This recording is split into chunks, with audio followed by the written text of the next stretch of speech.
Hello दोस्तों, स्वागत है आपका हमारे यूट्यूब चैनल O4S पर। आज हम आपके लिए लेकर आए हैं कक्षा 11 का भौतिक विज्ञान का अर्धवार्षिक क्वेश्चन पेपर।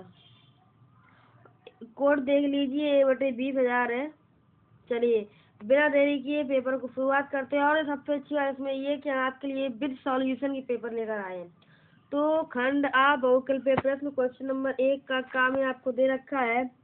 एक पैरालैक्टिक सेकंड किसका मात्रक है? ये देखिए, ठीक से देख लीजिए। एक पैरालैक्टिक सेकंड किसका मात्रक है? तो ये मात्रक है दूरी का। सेकंड क्वेश्चन दे रखा है कोणीय व रेखीय संवेगों के अनुपात की विमाएं हैं। इसका आंसर आपका हो जाएगा MLT इनवर्स। और निम्न में सदिश राशि कौन सी है? सदिश राशि आप लोग जानते ही होंगे। सदिश राशि का मतलब क्या होता है, ये देखो मैं आपको बता दूं। ये देखिए, ये सदिश, मान लीजिए ये सदिश लिखा है। सदिश में सा और दिशा, मतलब इसका हो जाता है कि दिशा और ये रहा सहित, यानी कि जो राशि दिशा सहित हो, ये देखिए, जो राशि दिशा सहित हो उसे सदिश कहते हैं। और जिस राशि में दिशा ना दी जाए उसे अदिश कहते हैं। तो आपसे पूछा गया है इसमें कि निम्न में से सदिश राशि कौन सी है? तो इसमें से आपको देख लीजिए, दाब अदिश राशि है, विद्युत धारा अदिश है, वेग अदिश है। तो सही आंसर हो जाएगा द्रव्यमान सदिश राशि है। इसके बाद चौथा क्वेश्चन दे रखा है बल का मात्रक है। बल का मात्रक तो सभी लोग जानते हैं, न्यूटन होता है। बिना देरी के स्टार्ट करते हैं। देखिए हम लोग सेकंड पेज नंबर पर आ गए हैं। सेकंड पेज नंबर में क्वेश्चन नंबर 5 में आपको दे रखा है यदि किसी पिंड का संवेग दोगुना कर दिया जाए, दोगुना हो जाए, तो उसकी गतिज ऊर्जा क्या हुई? कहने का तात्पर्य है जो पिंड का संवेग है उसे दोगुना कर दिया जाए और गतिज ऊर्जा को कितनी होगी, ये आपसे पूछा गया है। तो इसका आंसर तो आप लोग खुद से भी दे सकते हैं, ठीक है। चलिए क्वेश्चन नंबर 6 में पूछा गया SI पद्धति में जड़त्व आघूर्ण का मात्रक है। इसमें तो बताने की आवश्यकता ही नहीं है, आप लोगों को आता ही है। खंड बा में दे रखा है अति लघु उत्तरीय प्रश्न। अति लघु उत्तरीय प्रश्न में आपको ये देखिए 6 क्वेश्चन दे रखे हैं। 6 क्वेश्चन के आपको सारे क्वेश्चन करते हैं और इन्हीं सभी क्वेश्चन के आंसर मैंने आपको रिटर्न में दिए हैं, अभी आपको दिखा देंगे। चलिए पहला क्वेश्चन पढ़ते हैं। दूसरे का एक सेकंड में कितने माइक्रो सेकंड होते हैं? तो एक सेकंड में 10⁶ माइक्रो सेकंड होते हैं, ठीक है। नेक्स्ट क्वेश्चन दे रखा है आपको वेग प्रवणता की विमा लिखिए। तो वेग प्रवणता की विमा होती है बेटा T इनवर्स। 1 लिखो, अगर इच्छा हो, ना लिखो तो सही होगा। और तीसरा क्वेश्चन है क्या दो सदिशों का अदिश गुणन ऋणात्मक हो सकता है? तो इसका आंसर होगा नहीं, दो सदिशों का अदिश गुणन ऋणात्मक नहीं हो सकता। कारण उसका ये है कि अगर मान लो जैसे दो सदिशों का अदिश गुणनफल होना हो तो उनके बीच में जो कोण बनता है, दो अदिशों के बीच में जो कोण बनता है वो 90 डिग्री से कम होना चाहिए, तो हो सकता है, ठीक है। चलिए आगे देखिए क्वेश्चन नंबर 4। एक न्यूटन बल से क्या तात्पर्य है? एक न्यूटन बल से क्या तात्पर्य है, ये देखिए मैंने आपको रिटर्न में दिया गया, ये रहा। एक न्यूटन बल से क्या तात्पर्य है? एक सेकंड।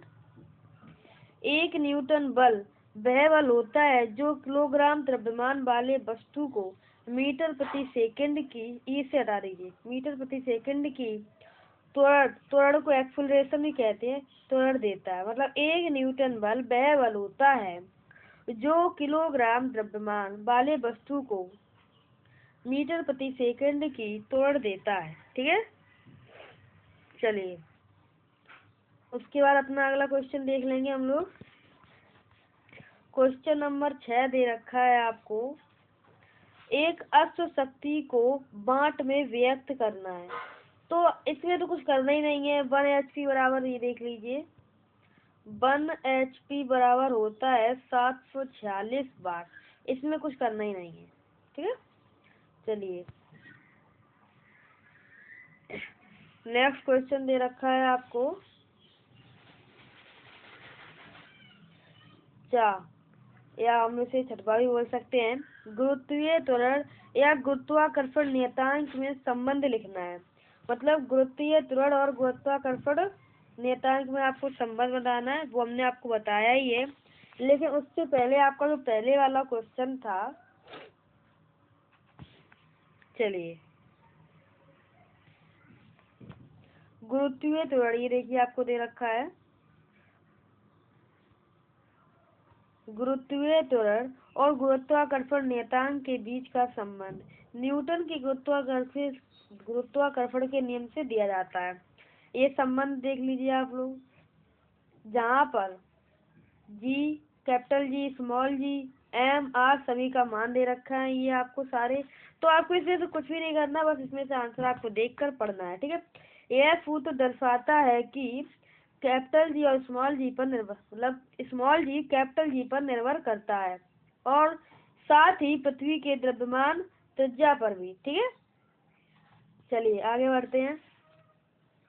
और एक और बात है, जो मेरा पहले वाला क्वेश्चन था वो यहाँ पर ही खत्म नहीं होता, उसके बाद ये आगे भी है, तो आप लोग खुद से पढ़ लेना, ठीक है।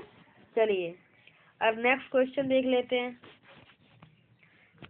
नेक्स्ट क्वेश्चन आपको खंडवा दे रखा है, लघु उत्तरीय प्रश्न 1। मतलब इसमें लघु उत्तरीय प्रश्न 2 तरीके से दिए जाएंगे, ठीक है। तो तीसरे नंबर का पहला क्वेश्चन दे रखा है, दो पृष्ठों के बीच स्थैतिक घर्षण गुणांक ज्ञात कीजिए जबकि घर्षण कोण 30 डिग्री हो, ठीक है। ये सारे क्वेश्चन मैं आपको अभी दिखा दूंगी, यहाँ पे दे रखे हैं। ये देखिए घर्षण वाला दे रखा है कि घर्षण गुणांक और को इससे प्रदर्शित करते हैं, ऐसा यू जैसा बनता है लेकिन इसे यू नहीं कहते हैं, ठीक है। हाँ, घर्षण कोण थीटा के बीच संबंध होता है। ये देखिए आपको संपूर्ण चीज दी जाएगी, लेकिन इसके बारे में आप लोग खुद से देख लेना, मैं आपको PDF दे दूंगी। नेक्स्ट क्वेश्चन है, किन परिस्थिति में A.B square equal to A²B² होगा। इसका भी आंसर है प्रकाश वर्ष किसे कहते हैं। प्रकाश वर्ष ये बहुत इम्पोर्टेंट है, ये मैं आपको खुद से करके बता देती हूँ। प्रकाश वर्ष क्या होता है, ये देखिए प्रकाश वर्ष वह दूरी जो प्रकाश को एक वर्ष में तय करता है, प्रकाश वर्ष कहलाता है। और उसकी ये रही दूरी, ठीक है। ये आपका वो A²B² वाला था, ये संपूर्ण दे रखा है। आपको बस इसे एक बार चेक करना है, मैं अभी आपको रीचेक करवा दूंगी। चलिए नेक्स्ट क्वेश्चन आपको दे रखा है, घर्षण बल से क्या तात्पर्य है। घर्षण बल क्या होता है, मान लो ये एक वस्तु है और इसके विपरीत ये एक वस्तु है, बल लगाती है, इन दोनों के बीच में एक बल लगता है जिसको घर्षण कहते हैं, ठीक है। चलिए नेक्स्ट, ये पेपर थोड़ा सा कट गया था इसलिए मैंने लिखा है, लेकिन पेपर में यही आएगा 100%। क्या दे रखा है, दो वेक्टरों के वेक्टर गुणनफल को परिभाषित कीजिए और विराम और गति की अवस्था को उदाहरण देकर स्पष्ट कीजिए। ये सारे क्वेश्चन तो मैंने आपको करवाई दी है। उसके बाद पेपर 3rd नंबर पर आपको मिलेगा स्थैतिक घर्षण बल या गतिक घर्षण बल को समझाइए। नेक्स्ट क्वेश्चन है, सूत्र E बराबर hv। ये सूत्र होता है आपका E equal to hv। Photon की ऊर्जा E, आवृत्ति v तथा h प्लांक के नियतांक दे रखे हैं। h की विमाएं ज्ञात करनी है, इसमें मतलब आपको E की विमा दे रखी है, B की विमा आपको ज्ञात करनी है, और लेकिन h की विमा आपको निकालनी है। उसके बाद नेक्स्ट क्वेश्चन दे रखा है, संरक्षी तथा असंरक्षी बलों से क्या तात्पर्य, इसका भी आपको रिटर्न आंसर दिया जाएगा। अभी आपको दिखाएंगे, ये देखिए, ये देखो स्थैतिक घर्षण बल के बारे में दे रखा है। ऊर्जा आपको E का मान निकालना था, ये देखिए H बराबर, जब हम इसका मान रखेंगे तो हमें यहाँ पर E का मान मिल जाएगा।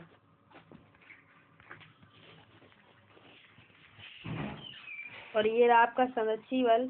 संरक्षी बल वे बल हैं जिनके द्वारा किया गया कार्य केवल प्रारंभिक और अंतिम स्थिति पर निर्भर करता है, न कि तय किए गए पथ पर। असंरक्षी बल वे होते हैं जिनके लिए किया गया कार्य पथ पर निर्भर करता है। संरक्षी बलों के उदाहरण गुरुत्वाकर्षण बल और स्प्रिंग बल हैं, जबकि घर्षण बल और वायु प्रतिरोध असंरक्षी बल के उदाहरण है। ठीक है, समझ में आ गया। चलिए क्वेश्चन आगे के देख लेते हैं। 5 नंबर में आपको दे रखा है न्यूटन का गुरुत्वाकर्षण नियम को स्पष्ट करना, ये आपको दिया जाएगा। 2 किलो, अब हम जल्दी से क्वेश्चन पढ़ लेते हैं क्योंकि वीडियो बहुत लॉन्ग हो रही है और इन सभी के आंसर आपको दिए जाएंगे। 2 किलोग्राम का एक पिंड 0.8 मीटर त्रिज्या वाले वृत्त में 44 रेडियन सेकेंड के कोणीय वेग से घूम रहा है तथा इसके मार्ग की त्रिज्या 1.0 मीटर कर दी जाए तो नया कोणीय वेग कितना हो जाएगा। 3rd नंबर क्वेश्चन दे रखा है m द्रव्यमान का एक गोला u वेग से गति करते हुए समान द्रव्यमान के ब्रह्मावस्था में रखे दूसरे गोले से टकराता है। यदि गोलों के बीच प्रत्यावस्थान गुणांक E हो तो दोनों गोलों के संघट्ट के बाद वेगों का अनुपात क्या हुआ। ये एक न्यूमेरिकल है जिसका सॉल्यूशन आपको दिया गया है। उसके बाद आपको दे रखा है प्रकाश वर्ष किसे कहते हैं, ये दोबारा आ गया, और यह कितने किलोमीटर के तुल्य है। ये दोनों क्वेश्चन का आंसर मैंने आपको पहले ही बता दिया था। क्वेश्चन नंबर 5 में दे रखा एक समान वृत्तीय गति को उदाहरण द्वारा स्पष्ट कीजिए। खंड या में देख लीजिए, दीर्घ उत्तरीय प्रश्न आंसर देना है। दे रखा एक स्वरित्र की आवृत्ति n है, उसकी भुजा की लंबाई l है, उसके पदार्थ के घनत्व d या यंग प्रत्यास्थता गुणांक y पर निर्भर करती है। विमीय विश्लेषण द्वारा आवृत्ति के लिए व्यंजक प्राप्त कीजिए। ये क्वेश्चन अगर आपको नहीं आता है तो आप दूसरा भी कर सकते हैं कि पृथ्वी के गुरुत्वीय क्षेत्र में केंद्र से r दूरी पर जबकि r e से छोटा होता है रखें m द्रव्यमान के पिंड की गुरुत्वीय स्थितिज ऊर्जा का व्यंजक प्राप्त कीजिए।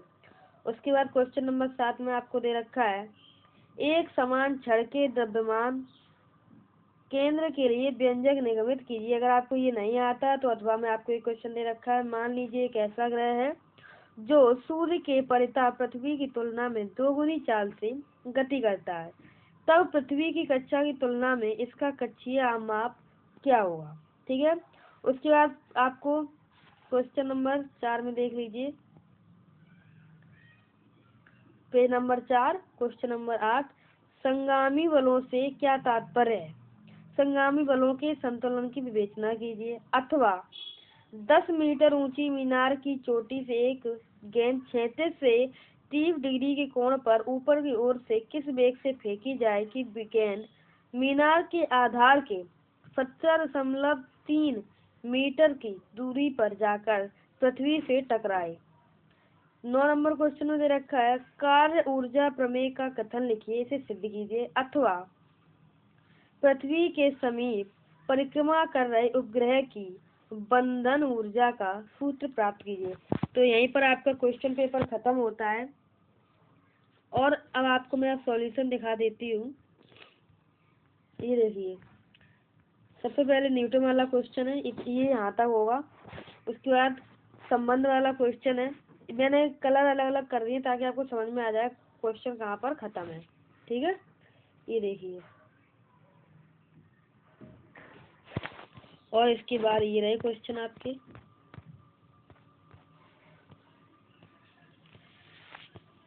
आई होप इसमें आपको कोई भी दिक्कत नहीं होगी। ठीक है, ये क्वेश्चन यहाँ पे खत्म होता है। उसके बाद आपकी नई स्लाइड है, ये देखिए, ये आपको स्थैतिक घर्षण जो कुछ था स्थैतिक घर्षण वाला क्वेश्चन आया था उसके बारे में बताया गया है। उसके बाद आपको गणना की गई है, ये आपको दिया गया था, इसमें आपको h का मान निकालना था। ठीक है, और इसी के साथ आपका आज का खत्म होता है। ये क्वेश्चन आपको एक और दे रखा है संरक्षी बल और असंरक्षी बल वाला। Thank you. अगर आपको वीडियो अच्छी लगी हो तो इसे लाइक करें और अपने दोस्तों को शेयर करें ताकि उनका भी पेपर अच्छा जाए, और चैनल को सब्सक्राइब करें ताकि आपको हमारी सभी वीडियो की अपडेट जल्दी से जल्दी मिलती रहे। थैंक यू, धन्यवाद।